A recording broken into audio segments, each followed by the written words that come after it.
4 দশকেরও বেশি সময় ধরে ইরানের ক্ষমতার কেন্দ্রে থাকা সর্বোচ্চ নেতা আয়াতুল্লাহ আলী খামেনির মৃত্যু শুধু একটি রাষ্ট্রের শীর্ষ নেতৃত্বের অবসান নয়, এটি মধ্যপ্রাচ্যের ভূ-রাজনীতিতে এক বিস্ফোরক মোড়। যুক্তরাষ্ট্র ইসরায়েলের যৌথ হামলায় তার নিহত হওয়ার খবর নিশ্চিত হওয়ার পর ইরানে নেমেছে শোকের ছায়া, আর ওয়াশিংটন ও তেল আবিবে দেখা গেছে ভিন্ন সুর। একই সঙ্গে বিশ্বজুড়ে শুরু হয়েছে বিক্ষোভ।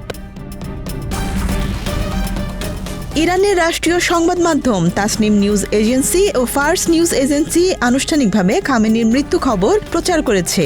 জানানো হয়, শনিবার ভোরে নিজের কার্যালয়ে দায়িত্ব পালনরত অবস্থায় তিনি নিহত হন। হামলায় তার পরিবারের কয়েকজন সদস্য প্রাণ হারিয়েছেন বলে দাবি করা হয়। ইরানের ইসলামপন্থী বিপ্লবী গার্ড বাহিনী Islamic revolutionary guard corps IRGC এক বিবৃতিতে জানায়, আমরা একজন মহান নেতাকে হারিয়েছি।